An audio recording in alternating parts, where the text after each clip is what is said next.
Bom dia, irmão. Bom dia, amigo. Seja muito bem-vindo às nossas redes sociais. Muito obrigado por você ter acessado aqui logo pela manhã, nesse primeiro momento aqui, o nosso canal no YouTube. Esse é um bom hábito que nós temos que levar para toda a vida. Logo nas primeiras horas, precisamos de fato nos voltar para Deus, nos colocarmos de joelhos, orarmos e estudarmos a palavra do Senhor. Nesse ano de 2021, nós estamos aqui com esse projeto, Reavivados por Sua Palavra, um capítulo da Bíblia por dia. Eu quero desafiar você a cada manhã, às primeiras horas, naquele momento que os pássaros estão despertando e adorando a Deus, também fazendo o seu canto de adoração, eu quero convidar você para que nós também possamos nos voltar para o Criador. Pegar a sua Bíblia e um capítulo por dia nós estudarmos. Já estamos nesse ano estudando um capítulo por dia e hoje nós iremos estudar o capítulo 20 do livro de Ezequiel. Tem uma mensagem poderosa. Acredito que para aqueles que estavam vivendo naqueles dias foi uma mensagem extremamente impactante. Estou com a minha Bíblia aqui nas mãos. Me permita fazer a leitura aqui do verso 1, capítulo 20, verso 1. No 5º mês do 7º ano, aos 10 dias do mês, vieram alguns dos anciãos de Israel para consultar ao Senhor e assentaram-se diante de mim. Essas aqui são as palavras do profeta Ezequiel, dizendo que nesse período, alguns líderes foram até a casa dele para que pudessem conversar com ele, porque eles queriam consultar ao Senhor. E era aquela conversa, falar com o profeta, falar, nós queremos saber, profeta, consulte a Deus do porquê do nosso sofrimento, do porquê que nós estamos passando por tantas dificuldades. E se você estiver com a sua Bíblia aberta, você verá que no capítulo 20, no verso 3, é o momento que Ezequiel, depois de ter consultado a Deus, Deus fala a eles assim, olha, volta, fala para eles, está aqui no capítulo 20, verso 3, tão certo como eu vivo, diz o Senhor Deus, vós não me consultareis. Deus estava dizendo, olha, fala para eles, porque eu não vou falar com eles, não vai ter uma resposta. Eu queria aqui nessa manhã, logo nesse primeiro momento, falar para você. Por isso que eu disse que era uma mensagem impactante, porque você já imaginou alguém ir consultar a Deus e Deus, assim, com tanta firmeza, falar, bom, eu não vou ser deixado de ser consultado por eles, não. Eu acredito que aqueles líderes ali, eu não sei como é que eles estavam, se estavam sentados no sofá, se estavam sentados à mesa, se eles estavam em pés, mas acredito que os seus corações estremeceram. Por quê? Alguém que reconhece o valor da fala de Deus, da companhia de Deus, e reconhecer do quanto Deus é Deus na vida de Israel, na vida dele, e de repente ouvir Deus falar, bom, eu não vou falar com vocês. Creio que aquele momento ali foi extremamente impactante para aqueles líderes. Mas eu quero falar para você nessa manhã, se você estiver com a sua Bíblia nas mãos, creia numa coisa, é Deus falando com você através da palavra dele. É Deus se comunicando com você. O que nós temos que fazer logo agora, nesse momento, é abrir o nosso coração e entender o que Deus disse àquele povo naquele período, porque é uma mensagem para nós também, nos dizem que nós estamos vivendo.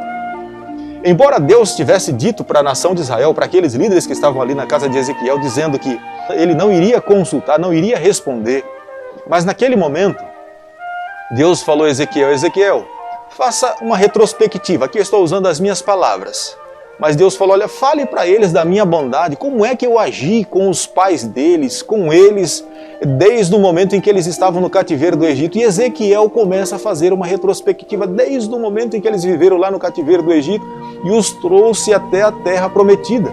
E creio, aqui está agora aqui o meu pensamento, creio que Ezequiel entrou naqueles detalhes, falou, olha, Deus, ele pegou lá vocês, quando a nação de Israel, quando estava no cativeiro, as pragas caíram e a partir do momento que Faraó não permitia que o povo dele saísse, Deus começou a intensificar e usou Moisés, o seu líder, para que fosse um instrumento nas suas mãos para libertar o povo.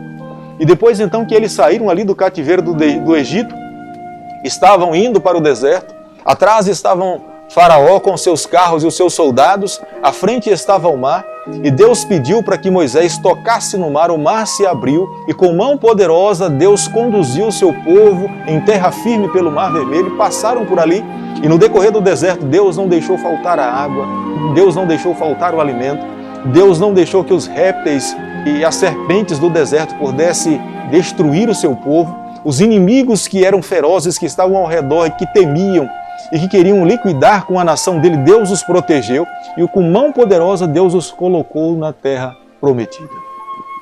Creio que foi aquele momento que Ezequiel, olhando nos olhos daqueles homens que estavam ali, embora Deus tivesse falado que não iria responder, esta era uma resposta contundente de Deus ao seu povo diante da pergunta daqueles líderes que estavam ali. Mas Deus ainda continua falando.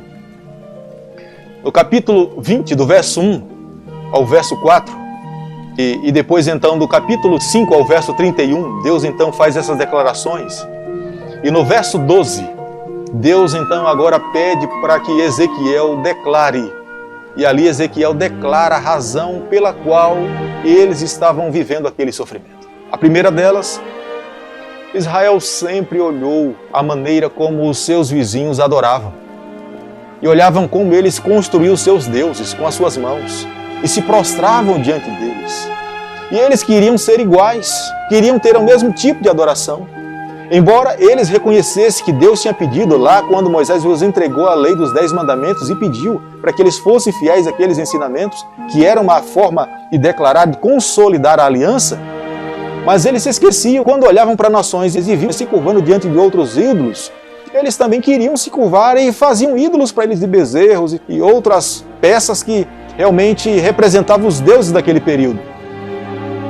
E Deus estava ali através de Ezequiel dizendo: esta é uma das razões pelas quais vocês estão passando por esse sofrimento. Mas há uma segunda. Ezequiel agora então fala: bom, vocês profanaram o dia do Senhor, o sábado.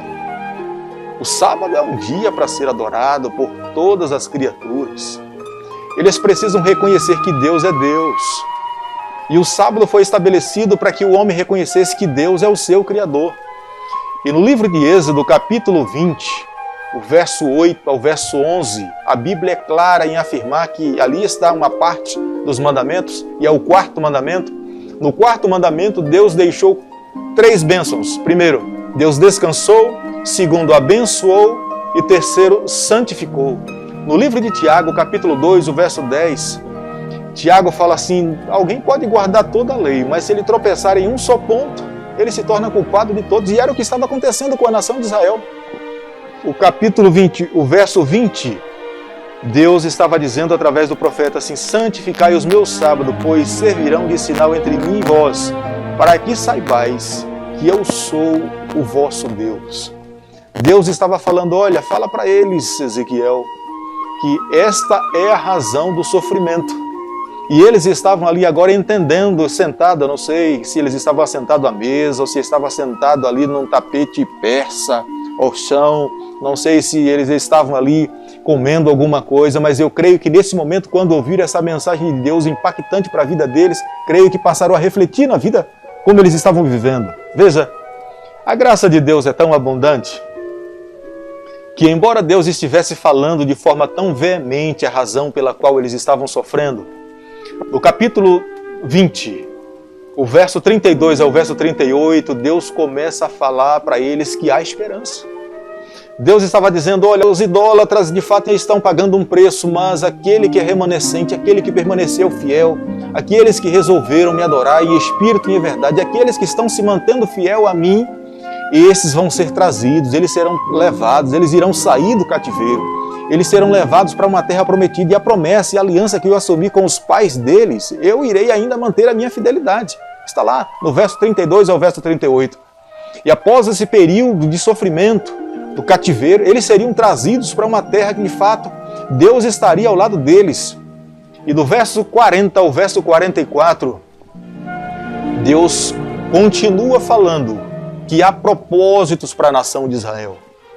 Desde o começo, Deus coloca ali, através da fala de Ezequiel, que o objetivo pelo qual Deus estabeleceu a nação de Israel é para que o mundo conhecesse que Deus é Deus. A maneira pela qual Deus conduziu a saída do povo do cativeiro do Egito era para mostrar para Faraó e para as outras nações que diante da nação mais poderosa daquele período, que era o Egito, Deus libertou o seu povo e levou para o deserto para adorar a Deus.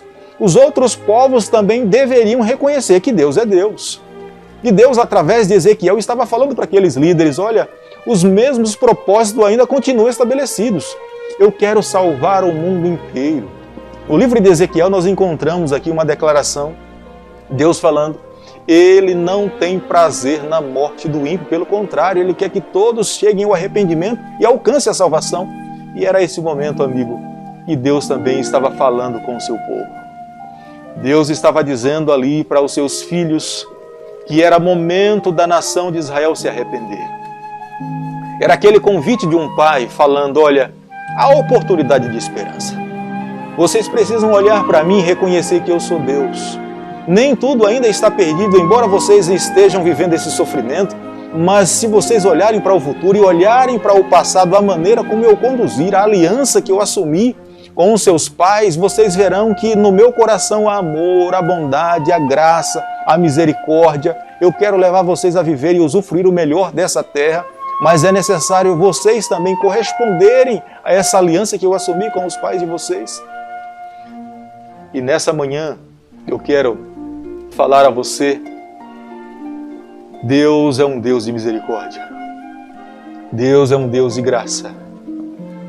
Eu não sei se você, por alguma razão da vida, você acabou também se esquecendo do Senhor como a nação de Israel se esqueceu. Eu não sei se por algum momento da vida você também deu as costas para Deus como a nação de Israel também o deu. E de repente você agora está se perguntando, mas por que desse sofrimento? Mas por que dessas dores? Mas por que dessas lutas? Por que dessas dificuldades?